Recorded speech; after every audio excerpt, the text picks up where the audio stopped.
அனைவருக்கும் வணக்கம். தமிழ் புத்தாண்டு வரக்க போகுது. ஏப்ரல் 14ஆம் தேதி செவ்வாய்க்கிழமை தமிழ் புத்தாண்டு. அனைவருக்கும் புத்தாண்டு நல்வாழ்த்துக்கள்.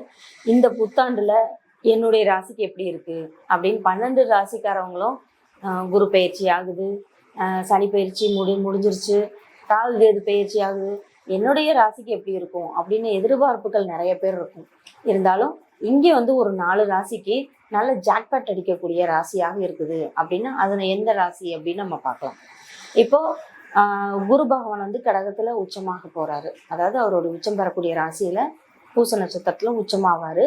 அந்த கடகத்துல இருந்து குரு பகவான் யாரை பார்க்குறாங்க அப்படின்னா விருச்சிகம் 5ஆம் பார்வையாகவும் 7ஆம் பார்வையாக மகரத்தையும் 9ஆம் பார்வையாக மீனத்தையும் பார்க்குறாரு.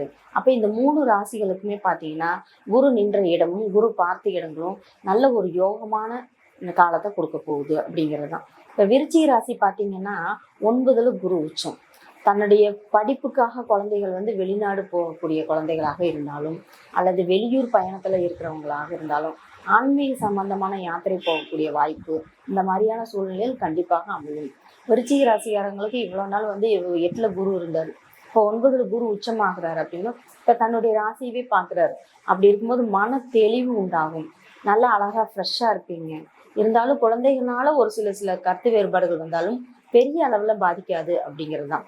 குடும்ப ஒற்றுமை மேலோங்கும். புதிய தொழில் வாய்ப்புகள் கிடைக்கும். பூமி வீடு சம்பந்தமான விஷயங்கள்ல கண்டிப்பா உங்களுக்கு லாபம் உண்டு.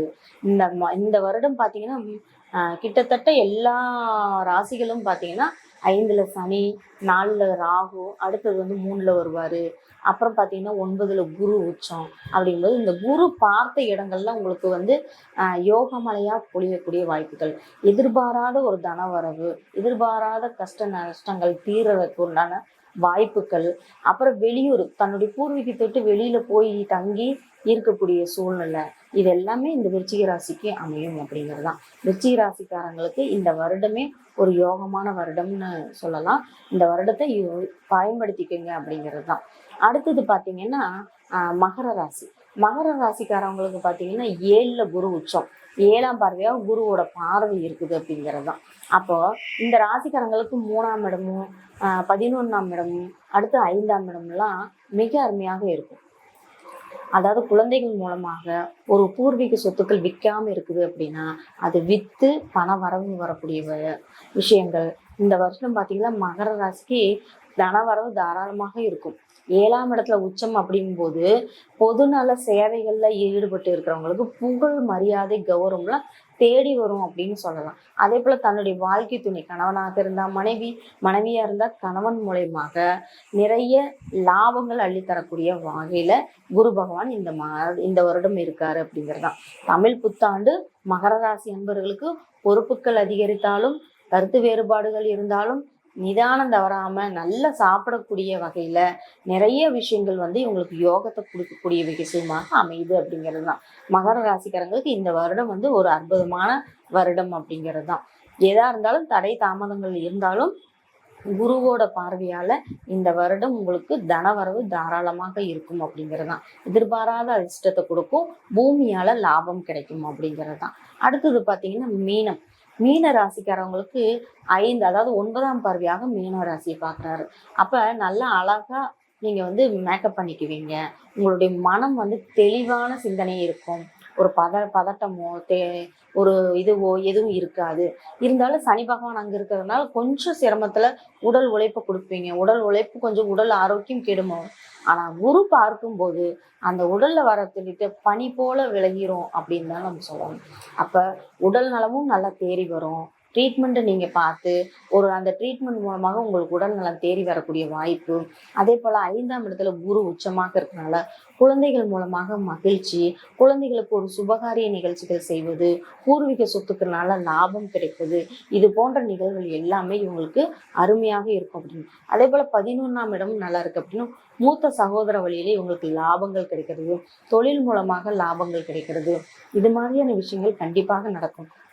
அதே போல் மீன ராசியில் இருக்கிற மாணவர்கள் பார்த்தீங்கன்னா இந்த வருடம் புத்தாண்டுக்கு பிறகு அவங்களுடைய நல்ல மார்க் எடுத்து அவங்க வெளியூர் போய் படிக்கக்கூடிய சூழ்நிலை கண்டிப்பாக உருவாகும். அப்படிதான் தனக்கு பிடித்தமான பாடப்பிரிவுகளை அவங்க தேர்ந்தெடுக்கக்கூடிய வாய்ப்பு கண்டிப்பாக இருக்கும். இருந்தாலும் குருவான டீச்சரோட ஆலோசனையை கேட்டு நீங்க நடந்தீங்கன்னா கண்டிப்பா இந்த வருடம் உங்களுக்கு மிக சூப்பரான வருடமாக ஜாக்பாட் அடிக்கக்கூடிய வகையில இந்த வருடம் அமையும் அப்படிங்கிறதான்.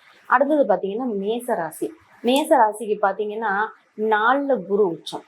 அப்போ வீடு வண்டி வாகனம், புதிய வண்டி வாங்குவீங்க, புதிய இடம் வாங்கி போடுவீங்க. அம்மாவால் உங்களுக்கு ஒரு நல்ல லாபம் கிடைக்கும்.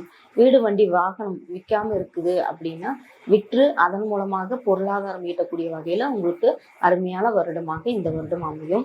12ல் சனி பகவான் இருந்தாலும் நீங்கள் அதை பற்றி கவலைப்பட இல்லை. குருவோட பார்வையால் சுப விரயங்கள் ஆகக்கூடிய வாய்ப்பு உண்டு. அப்போ சொத்துக்கள் வாங்கக்கூடிய யோகம் இந்த வருடம் உங்களுக்கு அமையும் அப்படிங்கிறதான். சொத்துக்களை வாங்கி போடுங்க. கண்டிப்பா அதன் மூலமாக உங்களுக்கு லாபங்கள் அதிகரிக்கும் அப்படிங்கிறதுதான். ஆக மொத்தம் இந்த 4 ராசிக்காரங்களுக்கும் மிக மிக அற்புதமான ஒரு வருடம் அப்படின்னா இந்த தமிழ் புத்தாண்டு மட்டும்தான். எல்லோருக்கும் எல்லாமும் கிடைச்சு இந்த வருடம் உங்களுக்கு ஒரு நல்ல யோகம் கிடைத்து ஜாக்பாட் உங்களுக்கு நல்ல ஒரு அதிர்ஷ்டத்தையும் கொடுக்கும் அப்படிங்கிறதுல எந்த சந்தேகமும் இல்லை. அனைவருமே பார்த்தீங்கன்னா குருவோட அருள் பெறணும் அப்படின்னா ஜீவ சமாதி சென்று அவரோட வழிபாடு செய்யுங்க. வியாழக்கிழமை குருவுக்கு மஞ்சள் வஸ்திரம் சாற்றி வழிபாடு செய்யுங்க. கொண்டக்கடலையை அடிக்கடி சாப்பிடுங்க. அப்போ குருவோட அருளும் தனியாக கிடைக்கும். அதே போல் கோயில்களுக்கெல்லாம் செல்லும் போது கோயில் யானைகிட்ட நீங்கள் அடிக்கடி ஆசீர்வாதம் வாங்குங்க. கோயில் யானைக்கு நீங்கள் உணவு கொடுங்க. இந்த யானைகிட்ட ஆசீர்வாதம் வாங்கும்போது உங்களுக்கு மேலும் மேலும் குரு பலம் அதிகரிக்கும் அப்படிங்கிறது தான். தனவரவு இந்த வருடம் மிக தாராளமாக இருக்கும். உங்களுக்கு தேவைக்கேற்ற பணம் கேட்ட இடத்துல கிடைக்கும் அப்படிங்கிறது தான். இந்த வருடம் உங்களுக்கு நல்ல வருடமாக அதிர்ஷ்டத்தை கொடுக்கக்கூடிய வருடமாக அமைகிறது. அனைவருக்கும் வாழ்த்துக்கள். நன்றி. வணக்கம்.